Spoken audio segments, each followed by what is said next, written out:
Continuing to episode 8, Kamari found herself entering a different world. Seated on a sofa, she looked around in confusion. Suddenly, in front of Kamari, there was Sukuna, explaining that it was a night sky filled with her memories.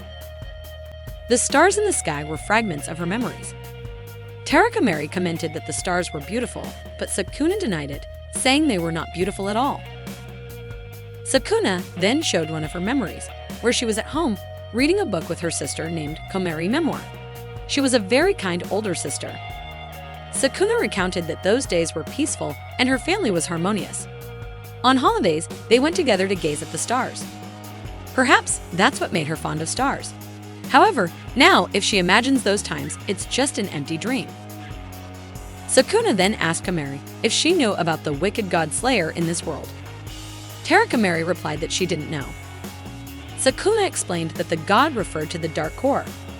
Currently, people treated Dark Core as if it were a deity. Those who would destroy Dark Core were known as the Inverse Moon. They were a group willing to do anything to destroy Dark Core. Kamari was astonished when she saw the horrifying events in Sukuna's memories. Sukuna continued, revealing that Inverse Moon could even slaughter an innocent family. She mentioned that they couldn't be resurrected because her family was slaughtered using a ritual tool that neutralized Dark Core's power. Their motive was singular, to make Sukuna despair and make her a pawn in the organization. It seemed Sukuna was quite useful to them. Sukuna explained that she possessed the core implosion power called Wheels of Asterism, where she could control the memories of those she killed. A man who had killed her family told Sukuna that if she actively worked as an Inverse Moon member, he would tell her how to bring her family back to life. Reluctantly, Sukuna became a terrorist. Her mission was simple: to kill those suspected of knowing Dark Core's whereabouts and manipulate their memories to obtain information about Dark Core. If Sukuna failed in this mission, they would kill the family she cherished. Over and over. Each time Sukuna despaired, they would kill her family. Sukuna then said she would kill Kamari. Kamari was shocked, and she stated that she didn't know the location of Dark Core, so killing her would be pointless. However, Sukuna seemed indifferent. She still wanted to persuade Kamari to kill each other. Back in the real world, Sukuna was now in front of Kamari. She admitted that she didn't want to do it. Someone like her wouldn't be an equal opponent for Kamari. However, she had to keep fighting, otherwise her family would be killed again. Kamari said she didn't understand because Sukuna's family was no longer here. Sukuna claimed that her family was here, pointing towards Kamari, saying that Kamari would be her older sister. Sukuna planned to form a family by finding people with memories shaped like beautiful constellations and rearranging their memories. An example was what she did to Helge's Heaven, who is now her father. Now, Sukuna was going to change Kamari's memories. With tears in her eyes, Sukuna asked Kamari not to move, promising to do her best to ensure Kamari didn't feel any pain. Hearing that, Kamari then held Sukuna's hand and said that she wanted to be her older sister, but she didn't want to be killed. Kamari then explained that Sukuna's only real older sister in this world was her. According to Kamari, Sukuna was disrespectful for altering someone else's memories to replace her position. Sukuna acknowledged it. She knew she was a strange person, but despite that, everything still felt heavy for her. Kamari then hugged Sukuna tightly. Sukuna felt comforted by the embrace, as her biological sister had also comforted her in the same way. Sukuna then asked Kamari for permission to call her Oni-chan. Kamari agreed, and Sukuna was overjoyed. She turned around and hugged Kamari so tightly that they both fell.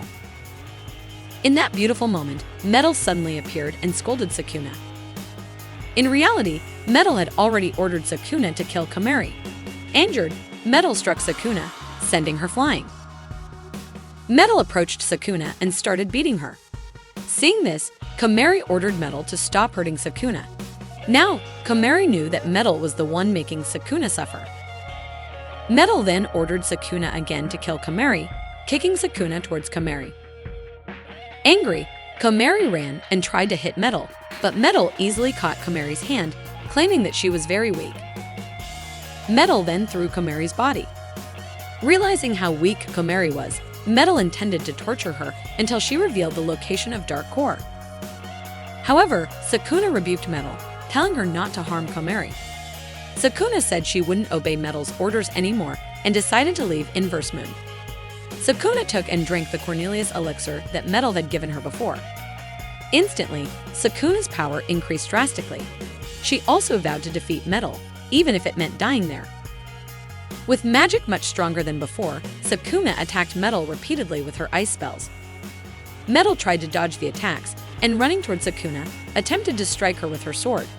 However, she was hit by a continuous barrage of Sukuna's ice spells, causing Metal to be injured and thrown backward. Seeing Metal lying defeated, Sukuna planned to launch a fatal attack on her.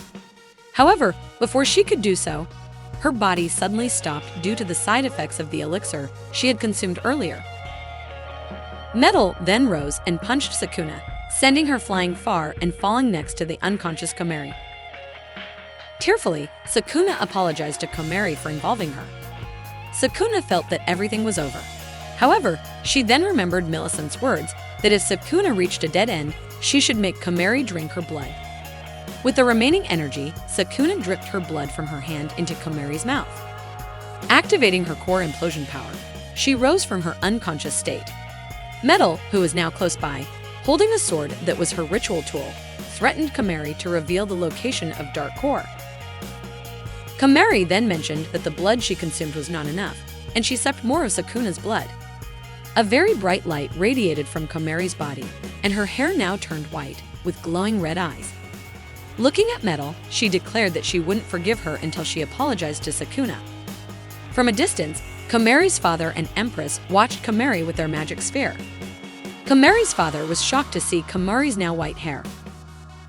Empress then explained that Komari's core implosion, called Mercy of the Lonely Crimson, would change based on the blood of which nation she consumed. That meant Komari's core implosion could literally level all 6 nations. Komari's father then asked Empress if she intended for Komari to carry out dominion as her late mother, Yulin, did. Empress then recalled standing alongside Komari's mother with forces from various nations in front of them. Empress didn't answer Komari's father's question. She redirected the conversation, stating that they had now identified the main perpetrator, Metal. Empress expressed her desire for Komari to demonstrate again that she could overturn the world. Back on the battlefield, Komari, with her magic, quickly healed Sukuna. Metal, witnessing this, was utterly shocked because the Cornelius elixir Sukuna drank was made using a ritual tool. Komari shouldn't be able to remove its side effects. Metal became suspicious. Perhaps Komari's power didn't depend on Dark Core. Komari then told Metal again to apologize to Sukuna. Of course, Metal refused because she was her employer. Upon hearing this response, Komari swiftly struck Metal, sending her flying. Due to Komari's rapid movement, Metal couldn't see Komari's whereabouts. Suddenly, Komari was beside her, touching Metal's right hand. Komari then froze her hand, turning it into ice, which shattered Metal's hand into pieces. Not willing to give up, Metal attacked Komari back with her large sword. Metal's sword stopped just before touching Komari. Then, Komari grabbed the sword, turned it into ice, and shattered it. Metal, now in a battered state, used a magic stone to teleport to her base. Just before Metal disappeared, Sukuna activated her core implosion power. Metal arrived at her base, and her guards were already there, inquiring about her condition and attempting to treat her. Metal then reported to Amatsu through the magic stone that all her plans had failed because of Komari. Amatsu said he already knew everything as it was broadcasted live. Metal then stated that they now needed to plan to kill Komari. While discussing this, one of Metal's guards suddenly approached her and stabbed her with a knife, saying that she was no longer their pawn. Not just one person, it turned out everyone there claimed they were no longer Metal's pawns, beating her with the knives and axes they held. Metal could endure even in a severely injured state. From the magic stone, someone mentioned that Sukuna often went to their base, killing Metal's subordinates one by one and brainwashing them. Metal protested. Someone should have told her earlier. Metal was furious because not only did she fail the mission, but now she also lost all her subordinates. While lamenting her fate, Komari suddenly appeared beside her. Choking Metal, Komari insisted that Metal apologize to Sukuna. Metal firmly refused, and without mercy, Komari killed her. After that, the Empress announced that Kamari was the winner of the war among the Crimson Lords. Several days later, Kamari was resting in her bed, being fed by Vilhaze. Kamari refused, but Vilhaze said it was her duty to take care of a sick employer. Kamari then mentioned that Vilhaze was also injured. She couldn't ask someone who was also injured to take care of her. Hearing this, Vilhaze asked Kamari to feed her mouth to mouth. Of course, Kamari refused and asked her to eat on her own. Then Sukuna came to Kamari's room, apologizing for causing her trouble. Sukuna said she wouldn't ask Kamari to be her older sister. However, Kamari said she didn't mind. Sukuna cried upon hearing this. She said everyone forgave her. Sukuna, who thought Heldius had successfully brainwashed her, was unaffected by Sukuna's power. Despite knowing the true situation, Heldius let Sukuna be, as from the beginning, Sukuna wanted to take revenge on Inverse Moon with her own hands. Heldius believed that the gods would always be in the hearts of those who tried to overcome trials. Therefore, Heldius became a father to lighten the burden in Sukuna's heart. Heldius then revealed that he was actually a close friend of Sukuna's late father. Although Heldius was a strange person, Sukuna's late father treated him well. And now Heldius was grateful because Sukuna also had a good friend. Sukuna cried at the kindness of everyone, but she still felt unsatisfied. She asked Kamari to punish her.